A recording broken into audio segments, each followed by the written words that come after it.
Phones చేస్తున్నాం, మెసేజ్లు పెడుతున్నాం. కానీ అయినా కూడా చాలామంది ఆ రోజు మీటింగ్ ఉందంటున్నారు. ఆ రోజు చావు అయితేనో పెళ్ళి అయితేనో తప్ప మిగతా మీటింగ్లన్నీ మనం ఏర్పాటు చేసుకునే కనుక వాటిని ఆ రోజుకు మాత్రం విడిచిపెట్టి ఆ రోజు సహవాసంగా రావడానికి మీరు ప్రాధాన్యత ఇవ్వాలని ప్రభు మనం చేస్తున్నాను. ఎంతో ఒత్తిడితో కూడిన పని అయితే, మనం తప్పించుకోలేని సమస్య అయితే మాత్రమే మనం దాన్ని తప్ప మిగిలిన మీటింగ్లన్నిటికీ కూడా హాజరు కావాలని ప్రభు పేరు మీకు తెలియజేస్తున్నాను.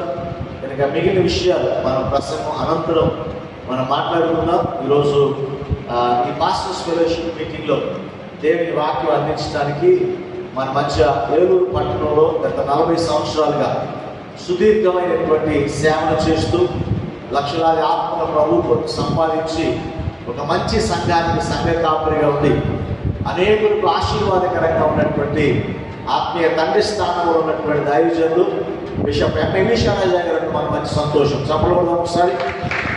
కనుక వారిని నేను వారం వారికి కాల్ చేసి మాట్లాడి, నాన్నగారు ఇలాగా ఈరోజు వాక్యం చెప్పాలన్నప్పుడు ప్రేమతో మనల్ని అంగీకరించి వారు ఈరోజు దేవుని సేవకులతో మనతో మాట్లాడడానికి వారు అంగీకరించారు.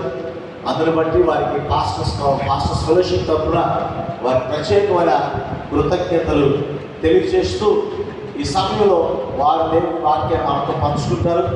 దేవుని వాక్యం ప్రభు మనతో మాట్లాడినట్లుగా ప్రభు తన దాసుని నోట నుంచి వెలువడే ప్రతి మాట మనకు ఆశీర్వాదకరంగా, దేవుని నామానికి మహిమకరంగా, మన జీవితాలను కట్టే విధంగా దేవుని వాక్యం ఉన్నట్లుగా ప్రార్థన చేసుకున్న ప్రార్థన దైవ సేవకులు మనకు దేవుని వాక్యాన్ని అందిస్తారు. ఏలూరులో లూథరన్ చర్చ్ సంఘ కాపరిగా పనిచేస్తున్న డాక్టర్ వినోద్ కుమార్ గారు వచ్చి వాక్య సందేశం ప్రార్థన చేయవలసిందిగా వాటి ప్రేమను ఆహ్వానిస్తున్నారు.